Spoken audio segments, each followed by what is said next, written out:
आइए फ्रेंड, अब हम क्वेश्चन नंबर 2 सॉल्व करते हैं। देखते हैं क्वेश्चन नंबर 2 क्या है। देखिए, ये क्वेश्चन नंबर 2 बहुत ही इंपॉर्टेंट क्वेश्चन है। ये एग्जाम में आता है या इस टाइप का आता है। A tree breaks due to storm and the broken part bends so that the top of the tree touches the ground, making an angle 30 degree with it. The distance between the foot of the tree to the point where the top touches the ground is 8 meter. Find the height of the tree. तो देखिए, इसमें ये बताया गया है कि एक tree है और वो ट्री बीच में से टूट जाता है। यानी किस तरह से टूटता है ये?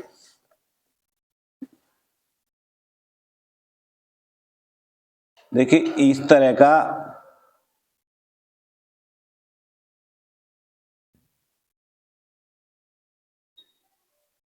ये ट्री है।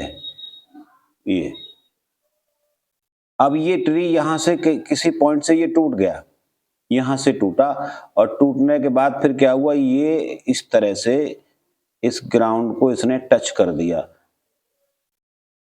इस तरह से ये टूटा था। अब इन्होंने ये कहा है कि ये जो टूटा हुआ पोर्शन है, टूटा हुआ जो इसका पार्ट है, वो ग्राउंड से 30 डिग्री का एंगल बनाता है और distance between the foot of the tree to the point where the top touches the ground is 8 metre. यानी यहां से और यहां तक की ये जो डिस्टेंस है वो 8 मीटर है। अब इसको हम नाम दे दें ए, बी, सी और डी। तो find the height of the tree. तो इस पूरे ट्री की हमें हाइट फाइंड करनी है। तो देखिए, हम इसकी हाइट कैसे फाइंड करेंगे। तो सबसे पहले हम ये सपोज करें कि ये जो ट्री था वो यहां से जब ये टूटा था तो इसकी हाइट थी एच हाइट से टूटा ये। अच्छा, अब ये जो है, ये वाला पार्ट और ये वाला पार्ट, दोनों पार्ट एक ही हैं, तो ये भी एच ही होगा क्योंकि इसकी हाइट एच थी।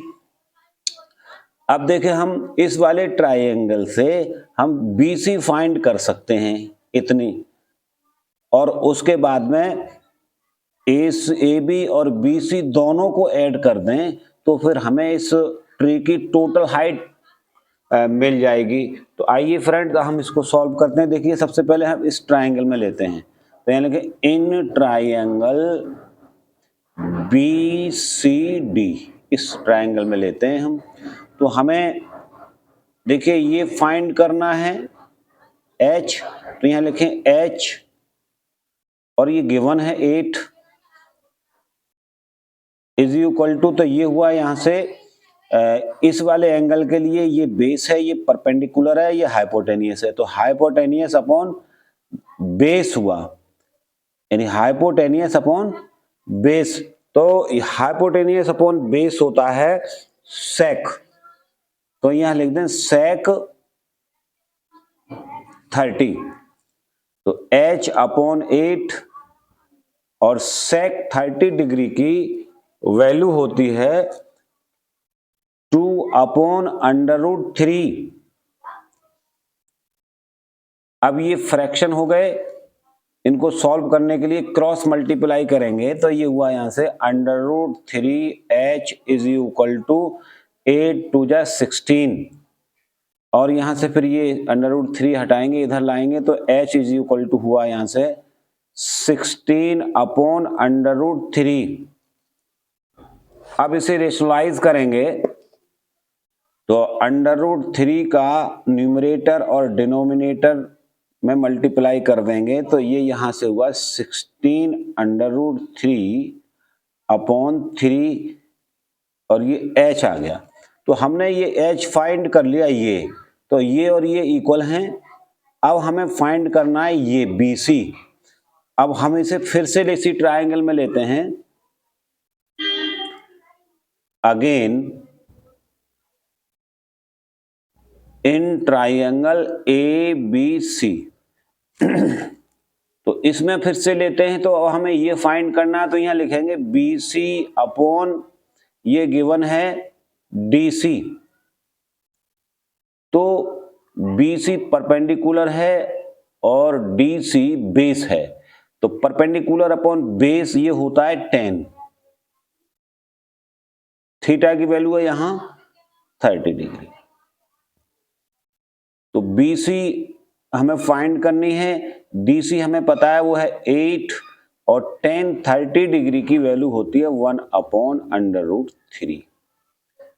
यहां से क्रॉस मल्टीप्लाई करते हैं, √3 BC इज इक्वल टू हुआ 8 और BC इज इक्वल टू हुआ 8/√3। अब इसको रेशनलाइज करेंगे, √3 की न्यूमरेटर और डिनोमिनेटर दोनों में मल्टीप्लाई कर देंगे, तो ये हो गया 8√3/3। तो फ्रेंड्स हमें इस ट्री की टोटल हाइट फाइंड करनी है। Find the height of the tree, मतलब इसकी टोटल हाइट फाइंड करनी है हमें। तो यहां लिखेंगे height, now height of the tree is equal to, तो ये हो गई यहां से H प्लस BC।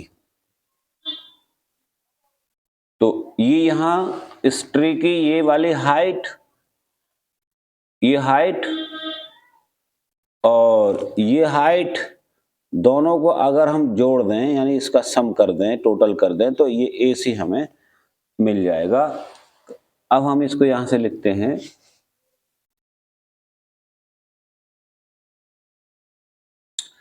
H की वैल्यू हमने फाइंड कर ली है 16√3/3, BC है 8√3/3।